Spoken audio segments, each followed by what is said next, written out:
श्रीमद्भागवतम 5.5.1 ऋषभ उवाच नायं देहो देहभाजां निलोके कष्टान् कामान् अर्हति बिड्भुजां ये तपो दिव्यं पुत्रकायेन सत्वं शुद्धेत् तस्मात् ब्रह्मसौख्यं त्वनन्तम्।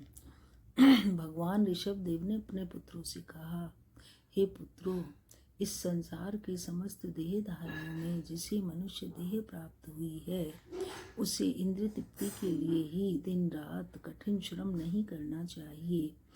मनुष्य को चाहिए कि वह दिव्य भक्ति के दिव्य पद को प्राप्त करने के लिए अपने आप को तपस्या में लगाए।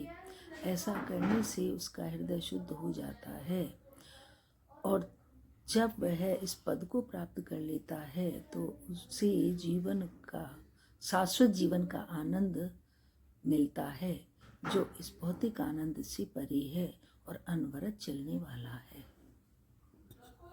श्रीमद्भागवतम 5.5.2 महस्सेवा द्वारमाहु विमुक्ते तमोद्वारं योषितां संगी संगम महांतास्ते समचित्ता प्रशांता बेमन्यवः सुहृदाः साधुवे। ये आध्यात्मिक दृष्टि से अत्यंत उन्नत महापुरुषों की सेवा करने से मनुष्य भौतिक बंधन से मुक्ति का मार्ग प्राप्त कर सकता है। ये महापुरुष निर्विशेषवादी व भक्त होते हैं जो भगवान के अस्तित्व में विलीन होना चाहते हैं या भगवान का व्यक्तिगत सानिध्य प्राप्त करना चाहते हैं। उन्हें चाहिए कि वे महात्माओं की सेवा करें। ऐसे कर्मों में जिनकी रुचि नहीं होती वे स्त्री तथा मैथुन प्रेमी व्यक्तियों की संगति करते हैं और उनके लिए नरक का द्वार खुला रहता है। महात्मा संभाव वाले होते हैं। वे एक जीवात्मा और दूसरे में अंतर नहीं देखते। वे अत्यंत शांत होते हैं और भगवान की प्रेममयी सेवा में सदा लीन रहते हैं। वे क्रोध रहित होते हैं और सभी के कल्याण के लिए कार्य करते हैं। वे कभी निंद आचरण नहीं करते। ऐसे व्यक्ति महापुरुष कहलाते हैं। श्रीमद्भागवतम 5.5.4 नूनं प्रमत्तं कुरुते विकर्म यतीन्द्रिय प्रीतयापनोति न साधु मन्ये यतात्मनोऽयम् असन्नपि क्लेशद आसदेह। जब मनुष्य इंद्रिय तृप्ति को ही जीवन का लक्ष्य मान बैठता है तो वह भौतिक रहन सहन के पीछे प्रमत्त होकर सभी प्रकार के पाप कर्मों में प्रवृत्त होता है। वह नहीं जानता कि विगत पाप कर्मों के कारण ही उसे यह क्षण भंगुर शरीर प्राप्त हुआ है जो दुखों की खान है।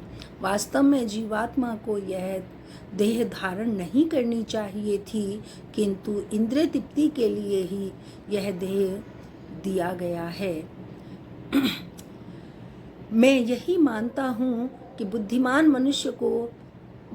मनुष्य प्राणी को यह शोभा नहीं देता कि वह पुनः इंद्रिय तृप्ति के कार्यों में प्रवृत्त हो, जिसके कारण उसे एक के बाद दूसरा शरीर प्राप्त होता रहता है। श्रीमद्भागवतम 5.5.5 पराभवतावत बोध जातो यावन्न जिज्ञासत आत्मतत्त्वं तावत् क्रिया यावत् इदं मनो वै क्रियात्मकं येन शरीरबन्ध। जब तक जीव आत्म तत्व के विषय में जिज्ञासा नहीं करता, चाहे पाप हो या पुण्य, तब तक उसे अज्ञान जन्म कष्ट भोगने पड़ते हैं और उसकी पराजय होती रहती है। यदि मनुष्य किसी कर्म में लगा रहता है तो उसका मन सकाम कर्म में रंगा हुआ कहा जाता है।